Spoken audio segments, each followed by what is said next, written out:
नमस्कार, मैं रीना शर्मा अपने YouTube चैनल सुनी अनसुनी में आप सबका स्वागत करती हूँ।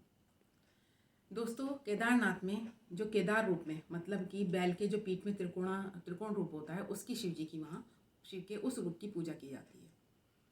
इसके बारे में एक पौराणिक मान्यता है या कहानी है कि जब महाभारत खत्म हुआ तो सारे पांडव भाई श्री कृष्ण जी के पास पहुँचे तो श्री कृष्ण जी ने कहा कि तुम जाकर शिव जी की आराधना करो, क्योंकि वो तुमसे रुष्ट हैं इतने बड़े नरसंहार के कारण, कि तुम लोगों के द्वारा जो इतना बड़ा नरसंहार हुआ है महाभारत युद्ध में।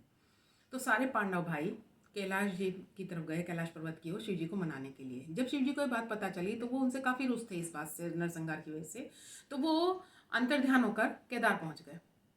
जब ये बात पांडवों को पता चली कि वो केदार पहुंच गए हैं तो वो लोग सब भाई वहां पहुंच गए उनके पीछे पीछे। तो जो शिव जी थे उन्होंने बैल का रूप ले लिया और जानवरों में मिल गए ताकि किसी को पता ना चले। लेकिन भीम को ये बात पता चल गई कि जो शिव जी हैं वो बैल के रूप में बैल का रूप ले लिया उन्होंने। तो उन्होंने क्या करा, खूब बड़ा विशालपना आकार बना लिया और जो दो पर्वत थे दोनों पर्वत के बीच एक पैर इस पर्वत पर और एक इस पैर इस पर्वत पर रखकर खड़े हो गए। तो सारे जानवर उनके पैरों के बीच में से निकल गए। चूंकि शिव जी थे तो शिव जी थोड़े भीम के पैरों के बीच में से जा सकते थे, तो शिव जी वहीं खड़े रह गए।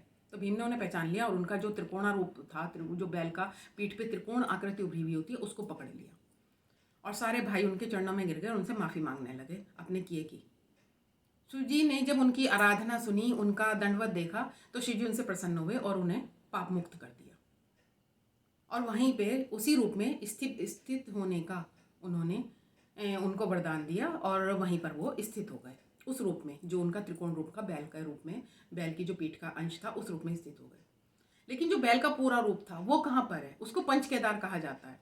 कैसे कि जो उनका धड़ था वो काठमांडू में था, जिसका में आज पशुपतिनाथ मंदिर है, और उनका जो मुख था वो रुद्रनाथ और भुजाएं तुंगनाथ के रूप में प्रसिद्ध हुई। तुंगनाथ मंदिर बना, मतलब वहाँ पे रुद्रनाथ मंदिर हुआ उनका, जहाँ पर मुख था, और जहाँ पर उनकी जटाएं गिरी वो कल्पेश्वर था, और जो उनका नाभि थी वो मधेश्वर मंदिर के रूप में प्रसिद्ध हुए।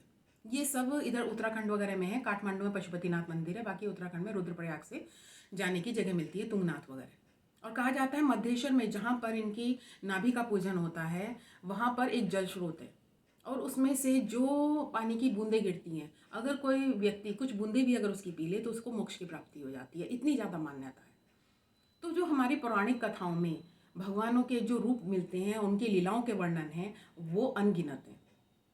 दोस्तों, अगर आपको मेरी वीडियो पसंद आती हो, मेरा चैनल सही लगता हो, तो प्लीज़ मेरे चैनल को सब्सक्राइब करना ना भूलें।